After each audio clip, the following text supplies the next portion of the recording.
विद्यार्थियों, आज मैं लेने जा रहा हूं कक्षा 12वीं विषय रसायन शास्त्र की इकाई 16 दैनिक जीवन में रसायन के शीर्षक औषधियों में रसायन को पिछले दो भागों से, दो कक्षाओं से यही शीर्षक चल रहा है। इसी शीर्षक को इस भाग में भी आगे बढ़ाते हैं। तो पिछली कक्षा में हमने देखा था प्रति सूक्ष्म जैविक। प्रति सूक्ष्म जैविक ऐसे रसायन होते हैं जिनका उपयोग विभिन्न प्रकार के सूक्ष्म जीवों से उत्पन्न व्याधियों, रोगों के नियंत्रण और उपचार में किया जाता है। तो प्रमुख प्रति सूक्ष्म जैविकों की यदि हम बात करें तो मुख्य रूप से प्रति सूक्ष्म जैविकों को दो प्रकारों में बांटा जाता है, प्रतिजैविक एंटीबायोटिक और सल्फा औषध सल्फा ड्रग्स।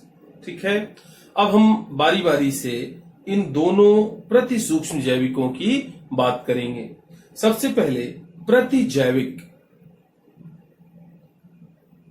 अगर हम आधुनिक परिभाषा की बात करें तो आधुनिक परिभाषा कहती है कि पूर्ण अथवा आंशिक रूप से संश्लेषित उन पदार्थों को प्रतिजैविक कहा जाता है जो कम सांद्रता में सूक्ष्म जीवों के उपापचयी प्रक्रमों में अवरोध उत्पन्न करके उनकी वृद्धि को रोकते हैं अथवा मारते हैं।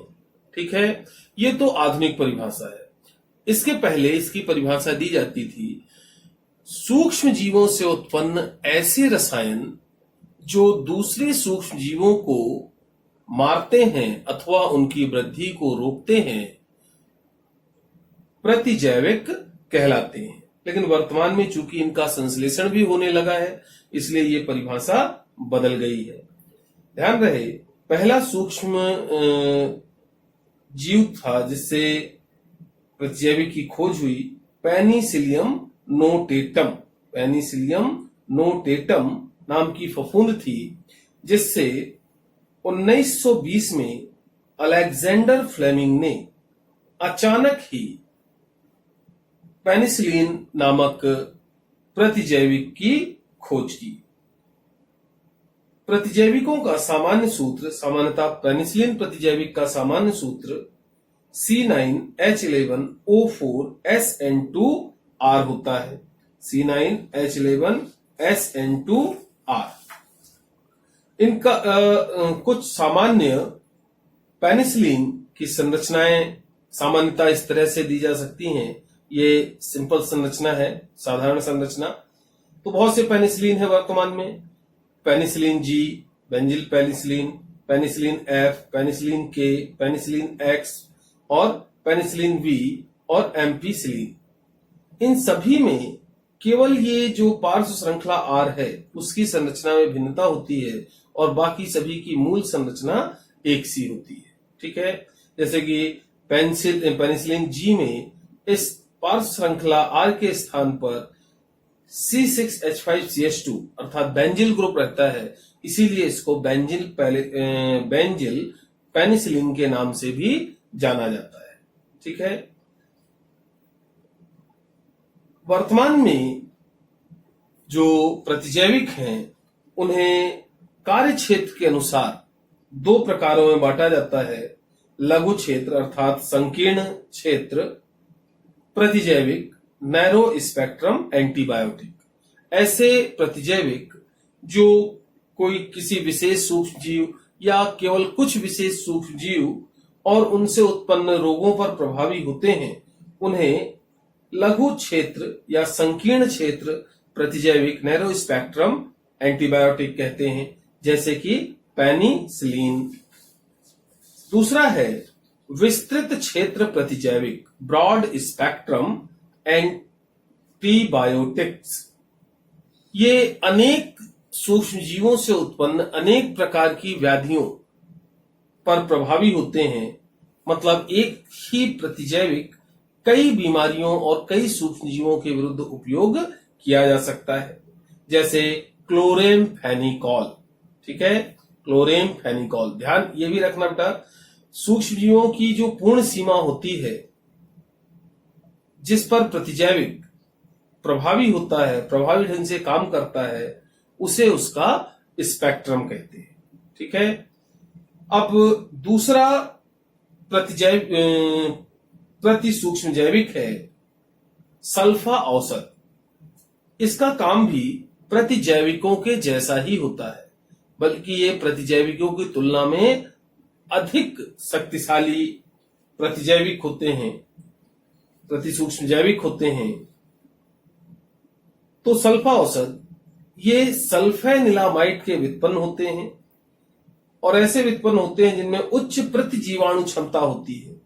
मूलतः इनका उपयोग कोकाई संक्रमण से उत्पन्न रोगों के उपचार में किया जाता है, जैसे सल्फेनिलामाइड जो घाव चोट हो जाता है उस पर मुरकने वाले पाउडर के रूप में इसका उपयोग होता है। सल्फाडाइजीन मुख्यतः दस्त, श्वास एवं मूत्रिकीय संक्रमण के उपचार में इसका उपयोग किया जाता है।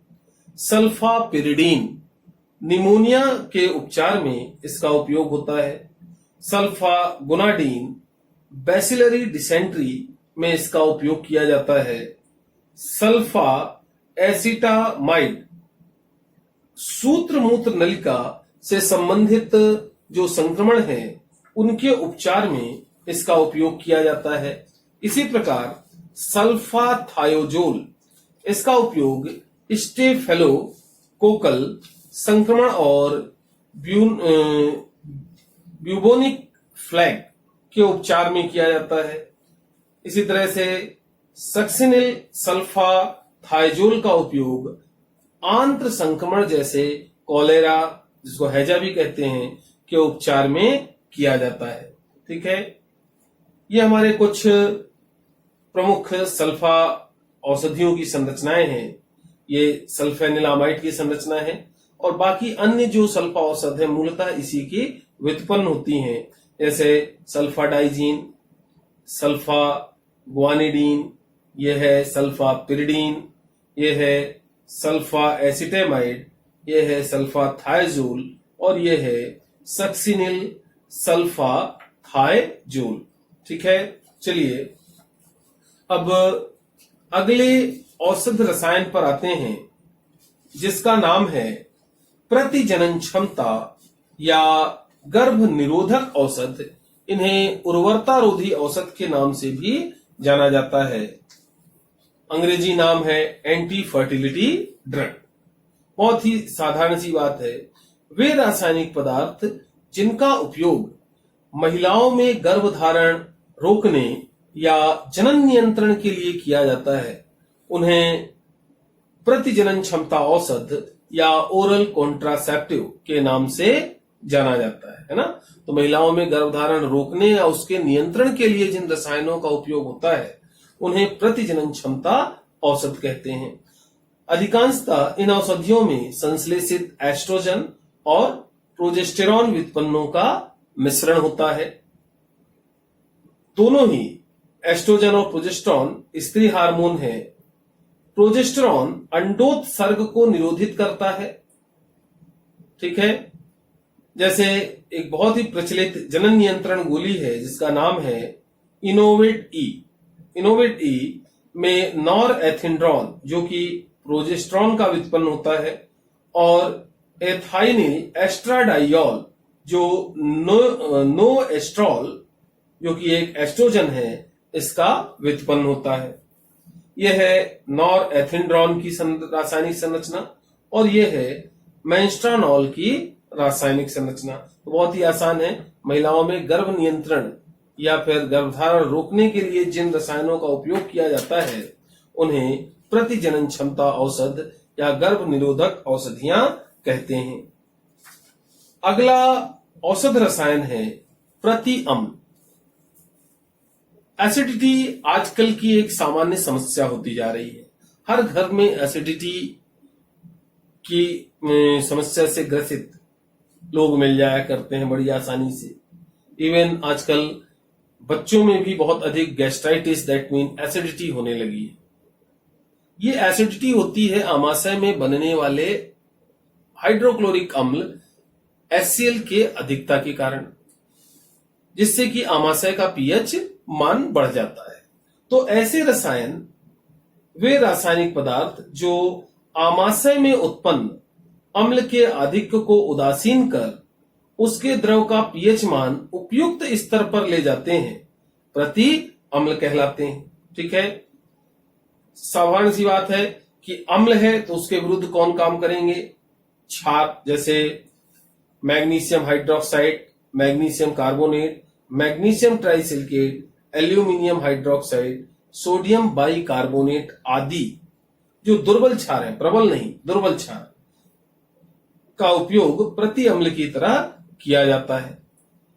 लेकिन आजकल वर्तमान की बात करें तो ओमेप्रेजोल, लैंसोप्रेजोल, पेंटापैराजोल, रेनिटिडीन, ये ऐसे रसायन हैं जिनका उपयोग बेहतर प्रति अम्ल के रूप में किया जा रहा है। क्यों? क्योंकि ये आमाशय में उत्पन्न होने वाले अम्ल के उत्पादन को ही रोक देते हैं। ये आमाशय में अम्ल का उत्पादन रोक देते हैं। कुछ प्रतिअम्लों की संरचनाएं, ये जैसे ये रेनिटिडीन की संरचना है, ये ओमेप्रेजोल की रासायनिक संरचना है, और ये लैंसोप्रेजोल की रासायनिक संरचना है। चलिए अब अगले औषध रसायन पर आते हैं, जिसका नाम है प्रति एलर्जिक या प्रतिहिस्टामिन। ऐसे रसायन जिनका उपयोग एलर्जी और उसके लक्षणों के उपचार में किया जाता है, उन्हें प्रति एलर्जिक या एंटीहिस्टामिन कहते हैं। एंटीहिस्टामिन इसलिए कहते हैं क्योंकि ऐसा माना जाता है कि शरीर में जो एलर्जी है वो हिस्टामिन नामक पदार्थ के बनने के कारण होती है। तो यदि एलर्जी को नियंत्रित करना है तो हिस्टामिन को नियंत्रित करना होगा, इसीलिए इसको प्रतिहिस्टामिन के नाम से भी जाना जाता है। जैसे क्लोरेमफेनिकॉल, प्रोमेथाजीन, डाइफेनिल आदि जो है, डाइफेनिल हाइड्रोजीन पूरा नाम है, डाइफेनिल हाइड्रोजीन आदि इस वर्ग की प्रचलित औषधियां हैं, मतलब प्रचलित प्रति एलर्जिक या प्रतिहिस्टामिन औषधियां हैं। ठीक है, अब संरचना देखें। जैसे ये देखें तो ये क्या है, क्लोरफेनरामिन की संरचना है, ये प्रोमेथाजिन की संरचना है, और ये हमारी डाइफेनिल हाइड्रामिन की रासायनिक संरचना है। तो इस तरह से अभी वर्तमान के लिए हम औषधियों में रसायन जो शीर्षक है, इस शीर्षक को यहां पर समाप्त करते हैं। ठीक है, मेरे ख्याल से इतना अभी के लिए बहुत है। आगे और इसको विस्तार में, इन सभी शीर्षकों की पर हम विस्तार में बात करेंगे अपनी अगली कक्षाओं में। आज के लिए इतना ही। पढ़ते रहिए।